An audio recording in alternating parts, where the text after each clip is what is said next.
Welcome to the weekend. Welcome to the weekend. I just made that one up, but I think there's something there, John. The Weekend Anthem by Haberman and Milkoff. What's the I'm in my bag? What's the Wendy's one? Bag alert, major bag alert. I said we got to use that for the mailbag, so I went and got the audio, and then I found out it's actually from a real DJ Khaled song, and so we can't make money if we're using copyrighted material. So you know what we chose. Actually, Wendy's has a great fried chicken sandwich. It really does. It's good. Really? A fried chicken sandwich? Wendy's is that their chicken? Is that like an Wendy's original? chicken sandwich? Yeah, I mean that's the spicy chicken sandwich. Is like their kind of go-to item. Man, you never got the Wendy's spicy chicken sandwich? I mean, I've ordered a lot of Wendy's. Usually, it was the square burger. I don't know if I ever got the spicy chicken sandwich from Wendy's. You're not bad, actually. Shit, might order one for lunch. Do you think what's the number one? Yeah. Do you call it a spicy chicken or a fried? It's a spicy. Well, it's a spicy chicken sandwich that is fried. Gotcha. It's good. I mean, it is. It is tasty. This is the mailbag for the weekend, everybody. We didn't have one last week. Was a mailbag hiatus because of the NFL draft, and so we're back. You go to iTunes. You leave us a review, 5 stars. We appreciate it. Put a question in your review, and your question then ends up in this, the weekend mailbag, which is a Saturday podcast release. And if you're listening to the pod on Saturday, also know that this mailbag gets recorded live on YouTube, which is where we are right now. For those of you watching, on Fridays. So, yep. Major bag alert. Bag alert. Major bag alert. Right now, for my money, it's the catchiest commercial going. You had said something to me a couple weeks ago, and I had clearly seen it, but I didn't quite lock in. I've heard it, I swear to God, 10 times since. Every time I see it, what was I watching the other day that I knew you were watching? Maybe it was like you had texted me, Buck Showalter looks good on MLB, is good on MLB Network, and I flip over, and it's Ohtani, and then the commercial comes on, and I thought, like, I bet John now cannot get this out of his head. No, I mean, I think about it nonstop. I think I'm going to order some. I'd go to the drive-thru, but in Corona, the drive-thrus, I mean, I swear to God, it's like Black Friday every day. I mean, the cars are wrapped around the regular street. I mean, you go to a drive-thru now, Wendy's or Chick-fil-A or In-N-Out, you better have an hour and 20 minutes of free time. Not that I haven't, but it looks long every time I drive by. Well, thank you. I'll pay the $3.99 DoorDash fee. Somebody told me that one of my neighbors told me the Chase Sapphire credit card covers you don't get any delivery fees if you use the Chase Sapphire credit card. Do you have a Chase Sapphire credit card? I do, but I do my DoorDash to my Wells Fargo credit card, which is like more of a business credit card because my Chase is more for play. I don't know why. I use 2 different credit cards. Every meal you order is a business expense. Well, yeah. I needed to text my accountant guy. I was told a year ago you could not do that, and I read something the other day that you can now. Do you expense like lunch? You mean like at home? If I'm at home? Yeah, if you order something, it's no different if you're working. I mean, that's a good question though. I ate it at my desk. I ate all my meals at my desk. I ate my lunch at my desk. 100%. I'm trying to eat my meals gross income, baby. Not net. Not net. I asked my last accountant, who I was his poorest client by a mile. He's like downtown San Francisco. He got mad at me because I'm like, hey man, I'm hearing stuff. Why can't I expense my DoorDash meals when I'm working? It's no different than when I worked for the Eagles. We would order a bunch of food. You pay with a company credit card. Like, what the fuck's the difference? He's like, you can't do it. Now, granted, I think rules had changed the last 2 or 3 years, but I think they changed back in Corona. I don't know. Something to look into, everyone. All right. Mailbag, how it works. We hit the mailbag questions, then we address a little bit of YouTube. But we can hit a couple of the YouTube comments real quick, John, just because Connor weighed in on the live stream to say I'm supposed to be doing my homework, but here I am. Supposed to be doing your homework on a Friday? How much would I have to pay you guy to do homework?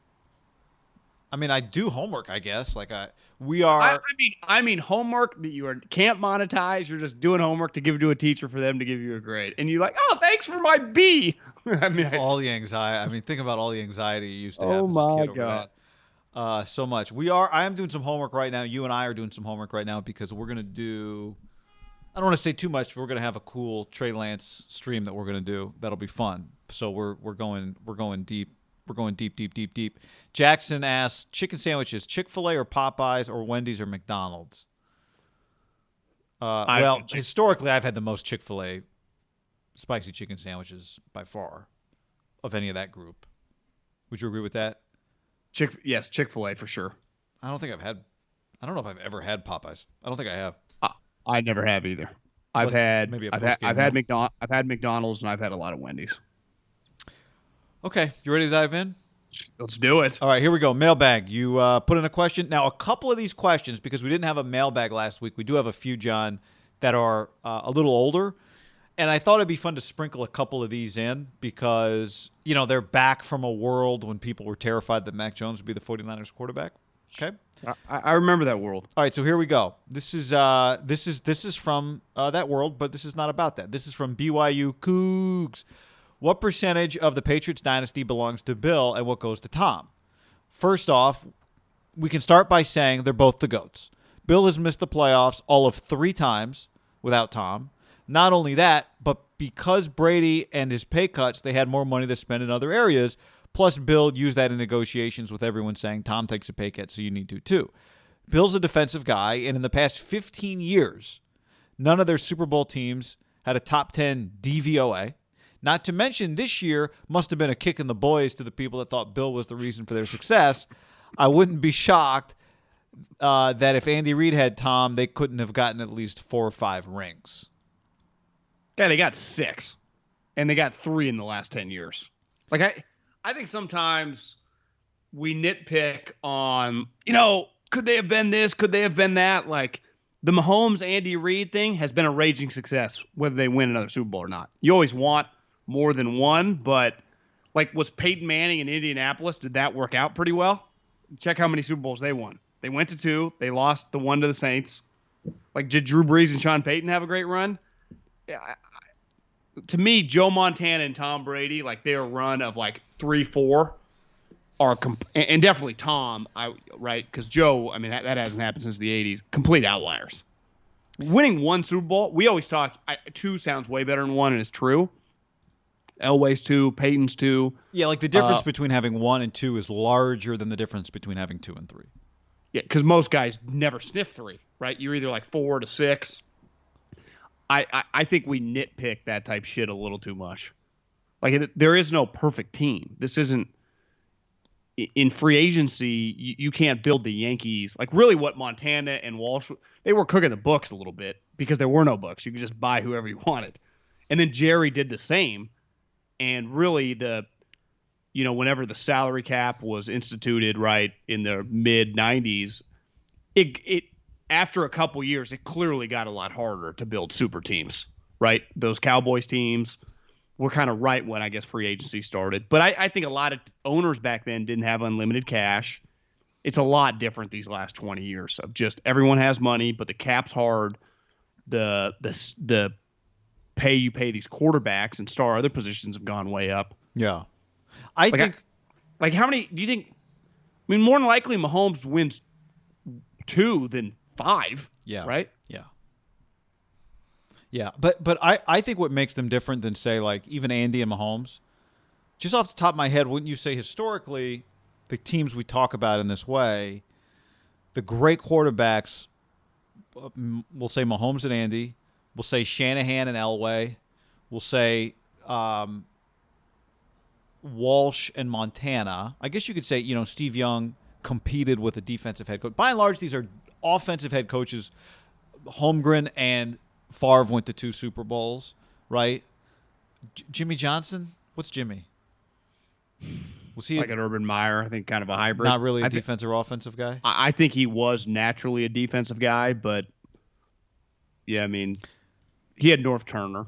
I don't think you could take Tom and put him with Andy and say it would have been just as good. I think part of what made them so dangerous was that Tom was the best at what he did and Bill was the best at what he did on the other side of the ball, right? Completely now, agree. It's part of what makes Andy and Mahomes so dangerous. It's part of what we think would make Kyle and Trey Lance, what I think will make them very dangerous, Shanahan, is that it's like supercharged on offense. But Bill on defense, suffocating people and creating more than maybe you would think sometimes the roster's talent justified on defense. That combination, I've talked about it. How do you separate them? I don't really think you can separate the credit on this one. Totally agree. Seifert and Young. Again, team was stacked. Steve's a great player, but yeah, and that was really good. That was not the Niners dynasty. It was Steve. It was a different window. Yeah, it was a different window. Okay, next up, Mailbag, Hilo Farm D. #1 podcast in the nation, probably in the Raider Nation. Been a diehard listener for years, but never did a 5-star rating until now. Most honest takes in the business, and I love the Raider hate from John. Laughy emoji, probably Raider fan. With the draft so this is one of the ones where we go back and get a little time machine for this one. With the draft almost 24 hours away, I would love your thoughts on this take. I think the Niners draft McCorkle at 3. Oh, the old days, John. Remember talking about this? And here's why. Kyle's upset they convinced him to pass on Kirk Cousins for Jimmy G. He doesn't want to miss on this type of guy again, so we won't let anything change his mind. Love to hear your thoughts. No cap, promo code HAM is life. No cap. Imagine reading this the day before the draft going, well, I mean, he's got him, is it possible? Well, he's rewriting history. Kyle did not get forced to pass on Jimmy G. That's true. He chose to sign Jimmy G and not sign Cousins. He could have pivoted. They could have franchised Jimmy and traded him. They could have got Kirk Cousins. I think clearly those last 5 games, Jimmy started that first year, excited Kyle. And I don't blame him. And it led to the Jimmy G era. But, yeah, I mean, one thing's clear. Sando on The Athletic did like, one of those execs speak on every guy's draft. And it's what we were saying the whole time. Like, you couldn't have drafted Mac Jones at 3. I mean, he ended up going 15. Like, his value ended up showing out. Denver, all these teams passed on him. Hell, they were passed on Justin Fields, but they got passed on. And then even the Bears traded up. They were both on the board, chose Justin Fields over him. And texting with Nagy, he's not trying to compare him to Mahomes, but he was just saying, like, I remember that whole process, and I got excited seeing the talent of this guy. He's gone on records telling everyone on the media tour this week, but yeah, you couldn't have taken McCorkle. He's not a 3rd overall pick. It would have been laughable. I mean, it really would have been. He's not, and he wasn't. Not even close. 15's not close to 3, right? Not close at all. 15 is not close. What's closer? Me, the Raider hater. 8 wins when it takes 11 to get into the playoffs, or drafted 15 to 3? Because every win's worth probably 3 or 4 picks, right? Well, yeah, I still think 8 wins when it takes 11 to get in. It's closer than 15 to 3. I think guys that go 15 were never considered at 3. I would completely Teams agree. that win 8 at one point in time did have a chance to win 11. We're 6-3, Yeah, exactly. Exactly. All right, next up. This is from Rye Bread Olson, 15. Is that a racial comment? He says, I don't have a lot of faith in Sam Darnold to work out. We missed out on Fields. How do I watch the Panthers? How do I give this team money by miserably watching them every Sunday this fall? A sad Panthers fan. So I guess we can address this by trying to identify if the Panthers are going to be worth watching this year. I'm going to be interested to watch them, but that's different than being invested for 17 weeks, or 18 weeks, I guess, and watching them, right? Like, I'm interested to see if it works, but I also know if it fails, I can just stop watching. I would say you're probably a little emotional. Last year you had no McCaffrey, and you had to watch, Teddy, and that's not really a dynamic offense with Teddy at the helm. What do you think? Yeah, I mean, I'm really excited to watch this team. I mean, I've seen some clips of McCaffrey, who was just I think he, because the PJ tournament is in Charlotte. His best buddy growing up was Wyndham Clark. Like, they're tight. Wyndham Clark went to Oregon. But they grew up together in Colorado. Wow. So, do you think Wyndham Clark grew up with not a lot of money in the family? Absolutely jacked. I just think McCaffrey, one of my great draft misses, I compared him to Julian Edelman. Like, he's a star. Should have listened to David Shaw on that one. They're gonna be good, man. They're offensively. I don't know defensively they're any good. People I know that used to do that area with Baylor love Matt Rule. They got the Seahawks GM. I'm excited. Yeah. J.C. Horn. I've got a buddy who did a Baylor game a couple years ago, and so he did the game, but he, like Friday, you do a meeting, you sit down with the coach, and I remember the time he called me was like, Matt Rule is like, this guy's impressive. People love the guy. People love him. Before you get into your next question, guy, what about American-Giant.com, promo code HAM? American Giant. Oh, you know what? This is actually. Are you wearing an American Giant right now? Yeah. I gotta read this. This is perfect for the mailbag because I got a DM on Instagram from, I think it's Nick, who. Well, you promote people and then I'll read you this. Yeah, American-Giant.com. I'm wearing one of their V-necks right here. They have T-shirts. They have hoodies. Look at the hoodie. American-Giant.com. Promo code HAM. 15% off, guy. 15% off your first order. 15% off. First-time users. Listen to this American zipper. It just couldn't be any more pro-America. All done in the great, I almost said state, it's country. 50 it's in South Carolina is when they make it. South Carolina comes back to, the Bay Area. Wherever you live, they'll ship it to you. It doesn't get any easier. American-Giant.com, promo code HAM. You have the clothes. I have the clothes. I wear the clothes. Can't recommend them enough. Nick on Instagram, DM me. American Giant product is legitimate. I have 2 hoodies. One that's 8 years old, I wear every day, and my fancy hoodie that's only 5 years old. Great to hear you're partnering with a future Barrier stalwart. Keep up the great work. Love the show. Appreciate that, Nick. And, you support them, you support us, you support America, and you look good. Can't recommend it enough. And you win. You win when you end up with the product, John. You win. All I do is win, win, win. Look at the elbow patches. I mean, come on. Look at this. Look at this. This is quality product, baby. Also, netsuite.com/ham. Yeah, netsuite.com/ham. Graduate from QuickBooks. Take your business to the next level. Go to netsuite.com/ham. Yeah, big deal right now. Go check it out. Okay, a few other things. On YouTube, Lee says so there is a Panthers fan. I don't know that I know a Jags fan. Yeah, but part of it, I bet in that area in the South, I mean, they've probably grown pretty exponentially, right, with Cam. I bet they have a pretty good little following in that area the last decade, don't you think? With Cam and Kuechly. I mean, they went to a Super Bowl. They were a cool brand. Yeah. I think they're much more regional than national, but I could see if Sam was good, then getting some West Coast fans. I mean, a lot of USC has a huge fan base, right? People are going to root for Sam. They're an NFL story too. Just Matt Rule, the whole deal. Have you heard one person, like an NFL former player type, like a Palmer? I've heard Carson Palmer say it. I've heard Trent Dilfer say it. I think people that know Sam love him. Love him. I've never heard one bad thing about Sam. You know what I'd forgotten about, and I should ask him about it, but Yogi Roth I'd forgotten that Sam did a podcast with Yogi Sam's last year at SC. Like every week, while he was the quarterback at SC, he did like a podcast. Sam did just did it, interviewed people.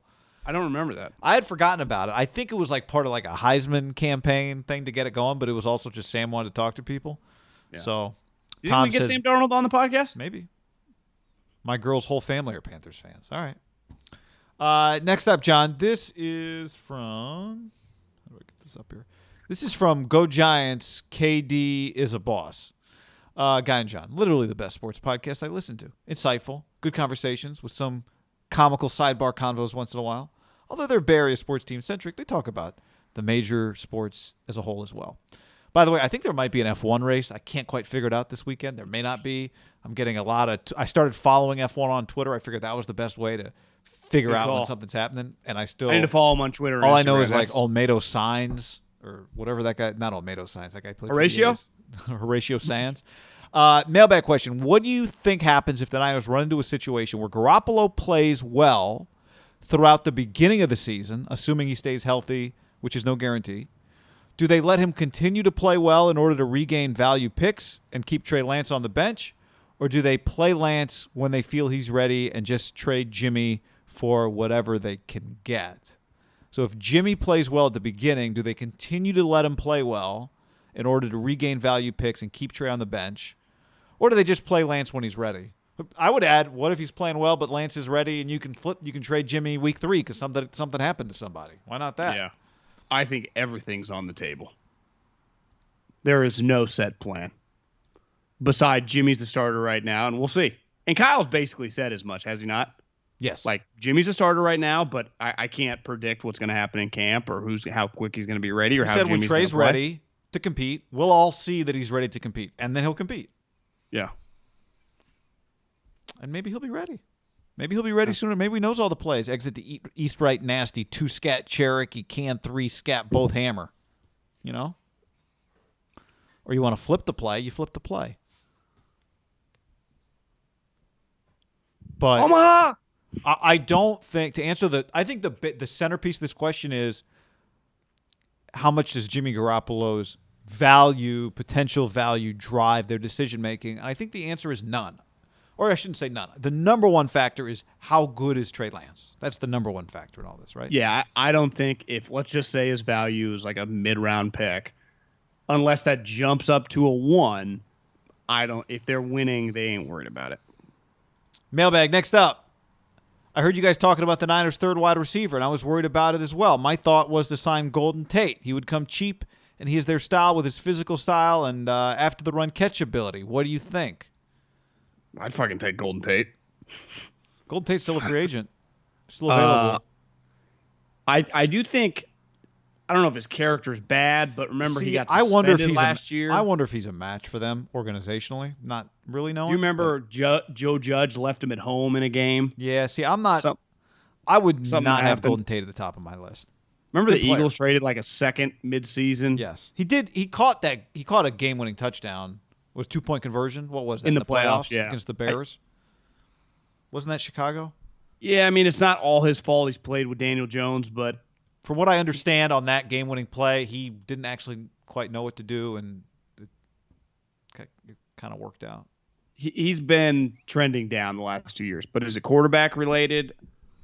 Because guy in from 14 to 17, 99, 90, 91, 92. Then the Eagles year, he got 77 balls between the two of them. Then the Daniel Jones experiment, 49, and then last year 35.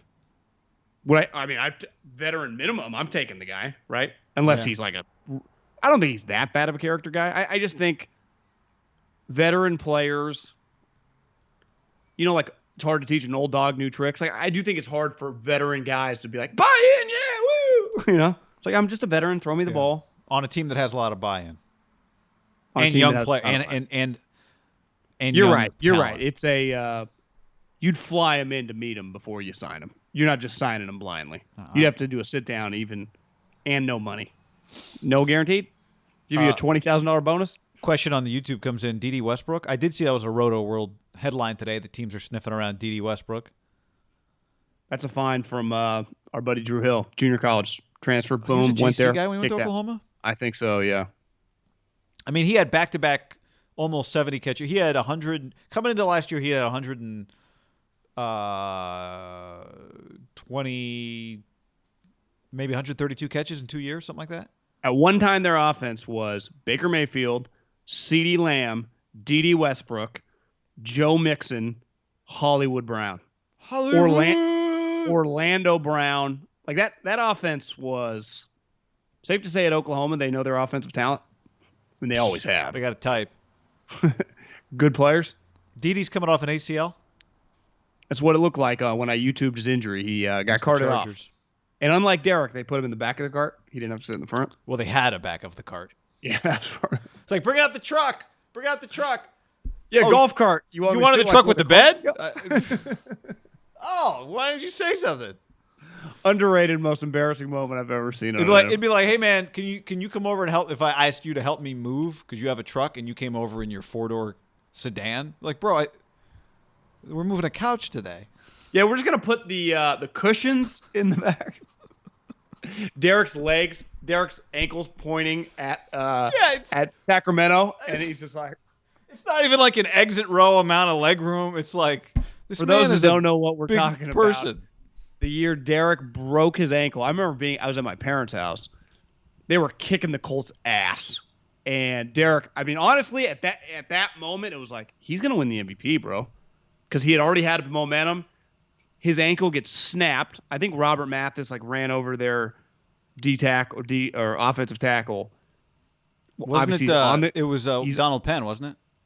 Yeah, who hadn't given up a sack all year. They freak out motion. You could tell right away, really bad.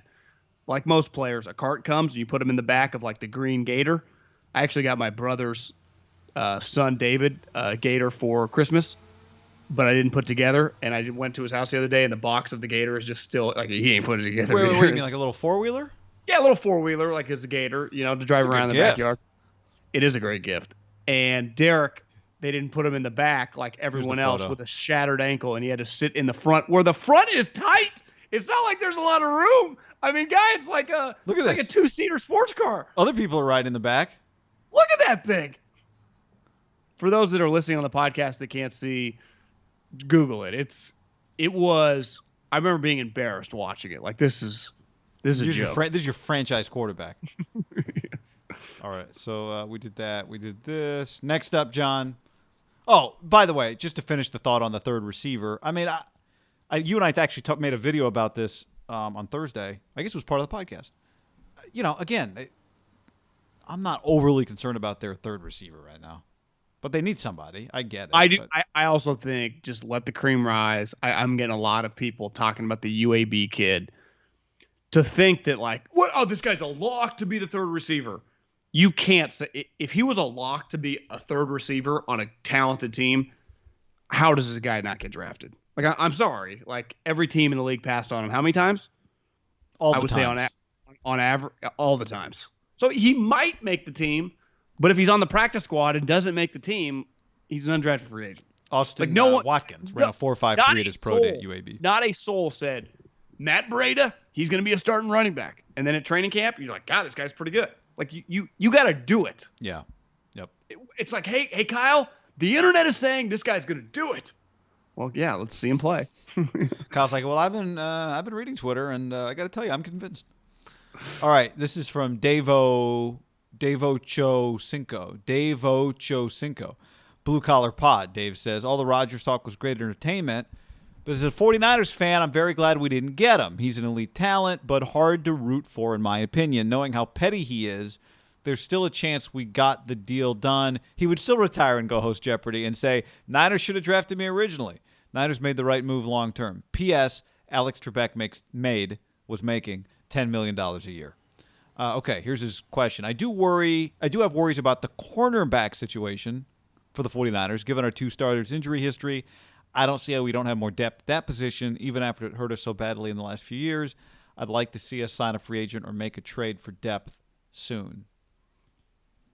I mean, it's kind of why Richard Sherman was, waiting around for everything to settle in. Not that he has signed with the Niners as of this recording, but I think Jimmy Ward Instagram something like his box was back or something. Yeah, but it looked like it was just I don't know, like it could have just couldn't been mail follow for him. Yeah, it didn't quite follow what was going on. He could still be getting mail there. I don't know what to make of that. Overall take, as long as you have functional corners, like I could play with 4 Emmanuel Mosleys. Do you know what it's going to come down to? The front 4. Is Bosa back? Does Bosa give you 15 sacks this year? Is Armstead better because he's next to Bosa? Is Kinlaw better? Is D Ford alive? I mean, they've pushed back all of his money, so he's going to be on the team, right? If their pass rush is good, their corners will look better. We know their linebackers are really good. So can they rush the passer? If Bosa gives them 15 sacks, but I mean, you laugh. No, I'm not. I'm just no. I mean, that's what you need him to do. He's one of the best pass rushers in the NFL. Yeah. Sounds crazy, but it's like it's your it doesn't sound crazy. I just love when the if is not if DJ Jones can give you 5 sacks. I'm not saying. I'm just saying Bosa. I think 15 sacks is about the number. That's the story with this team. 17 games. That's the story with this team. Bosa, Kittle, like there's star players on this team. You need them to be star players, right? Yeah, stars got to be stars, guys. Vin says it was just a bunch of random Mel for Sherm. LOL. Doesn't mean anything. Yeah, okay, that's. But he hadn't cleared out his locker. It looked like. Really? Again, I was confused with the picture because it was like, what's going on here? This is from Mini Beast.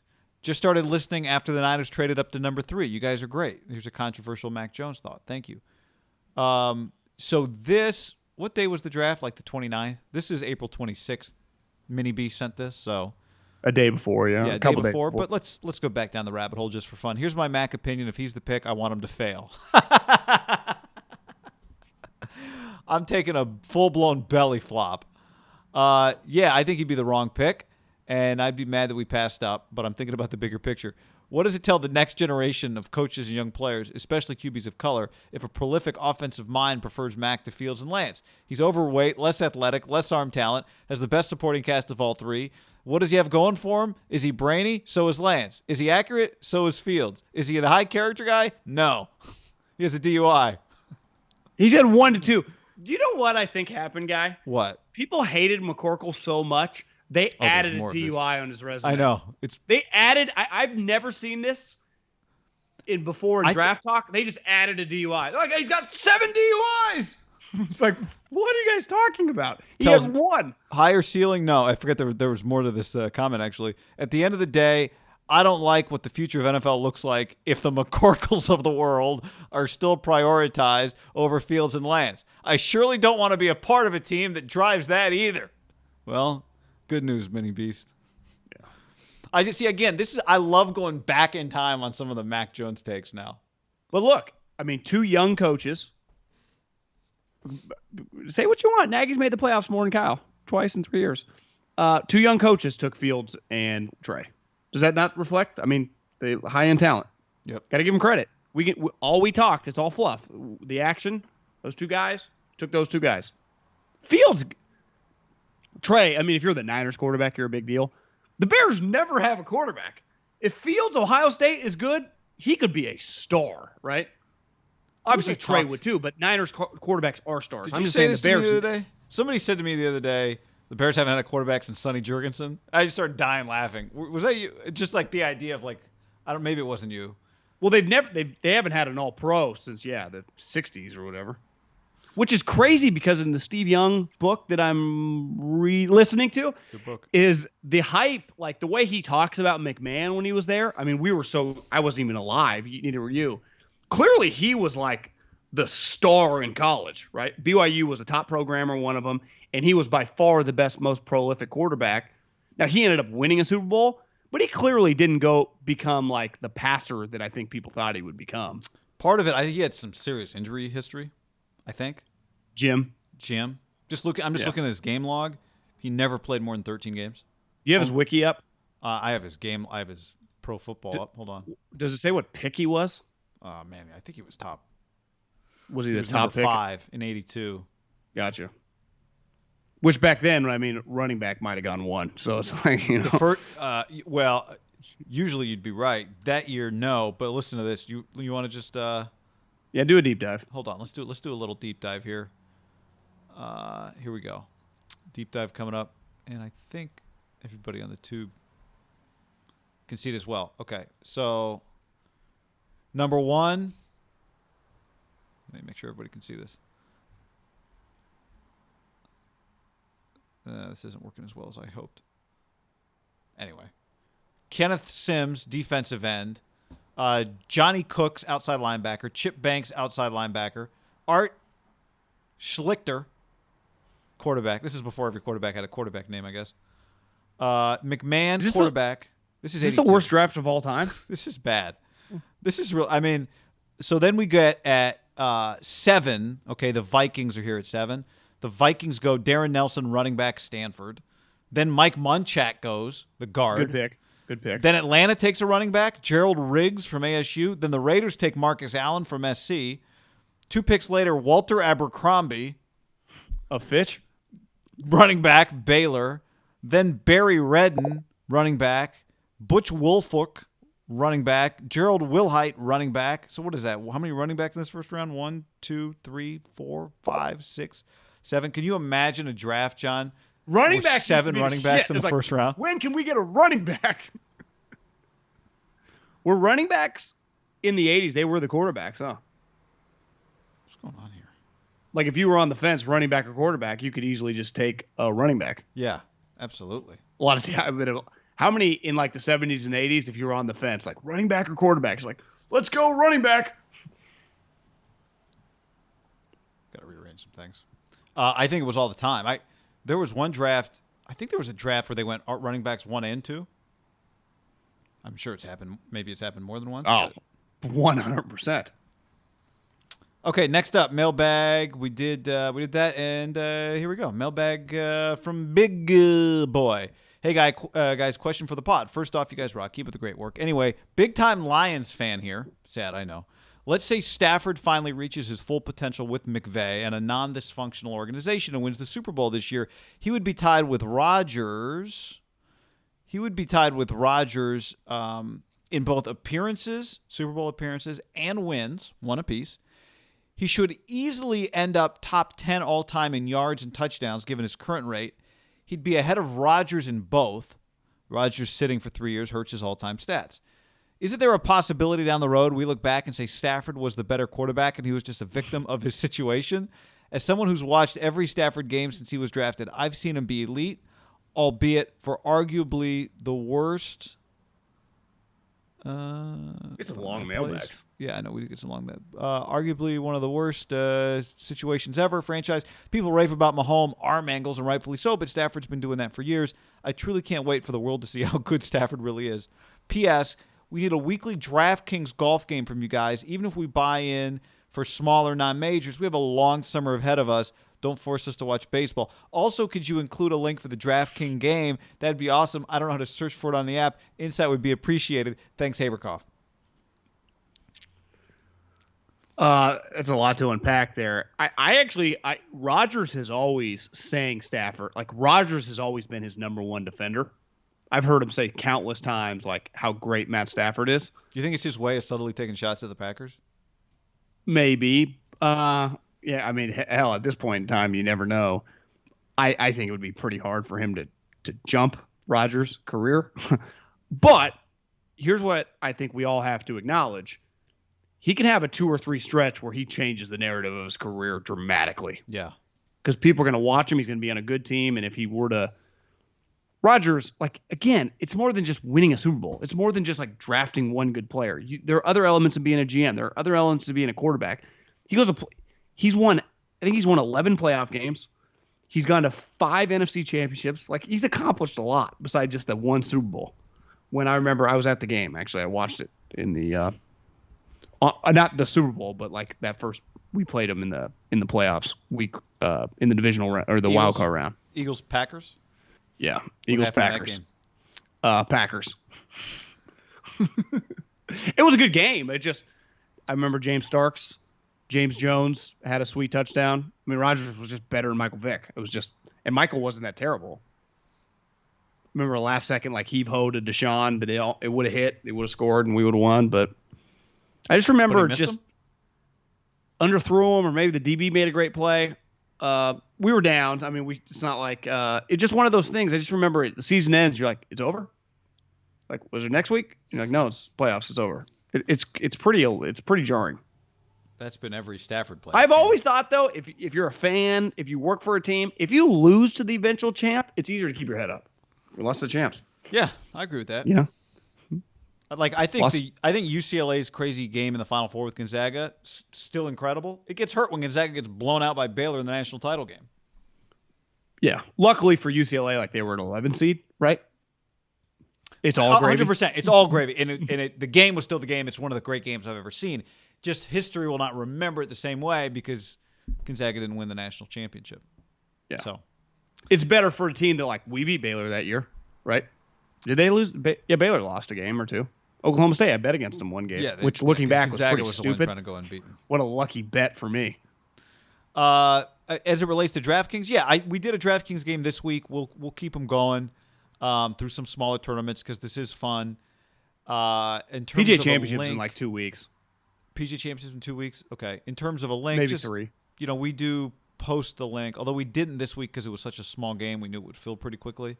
But, filled fast. Filled fast. At last check, heading into the weekend, I'm in 20th, and you are in... Don't even tell me. Hold on. Let's look for J Middle 75.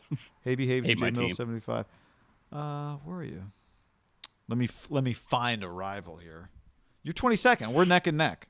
The Ham Championship is on the line here between you and me, even though I don't think either one of us is going to win. So, quick YouTube comments, John, from here. Joey Tree, do you think the Niners are going to go after Julio Jones if he becomes available? Kyle always speaks extremely highly of Julio. I don't. I mean, I think they'd be interested. I don't see what would it take to get him. Well, they don't have the cap space, so it's like you'd have to get rid of Jimmy. Someone's like, Jimmy and him make the same money. They're like, trade? Like, yeah, they have Matt Ryan. So they'll have $50 million in quarterbacks and probably more. Probably be The like, guy, yeah, probably clearly $50 million. pretty hopeful. I don't blame him. He's like, well, give Jimmy a rehab year. Spanish Grand Prix this weekend? Okay. Oh. Maybe that's why Signs is a bit. You know what's fun is to watch. I'm not caught up on F1, so I'm like 2 years old on the show, 2 years late on the show. And then you check in now and you see like guys are on different teams. Like, or Max Verstappen is panning out. Jose says, you guys getting Papa on the pod so we can talk about feet? Haven't talked to Greg. Last time we talked to Greg was at Oracle Park. I mean, on this show. You're right. Mr. Superfly says the Patriots definitely won them that one game on defense against the Rams in 19. You're damn right they did. I mean, they were firing, but that was about. Would you look Bill's back and defense against go, golf. the Super Bowl was won in the AFC Championship, like were the Chiefs beating the Jared Goff, or because remember they had the epic Monday night game? Yeah, I don't look at it that way. No, I do think the Chiefs could have beat them, but I don't look at it like the Rams were destined to lose that game. I think that's part of the genius of Belichick. You know, if D Ford's on side. I saw a video of Quan Alexander working out yesterday, and I was like, "Oh man, maybe he'll help the Niners this year." And then I remembered he's on the Saints. But is he on the Saints? I think they cut him. I think he's just available. He's just available. Well, maybe we'll help somebody this year then. I thought he tore his Achilles or something on the Saints. Yeah, I don't remember. There are a lot of honestly. I remember working in the NFL. It's hard to keep up with like, what about so and so? You're like, I don't know. There's 700 fucking million players in this league. Let's just talk world and find out. I don't know. Stop yelling at me.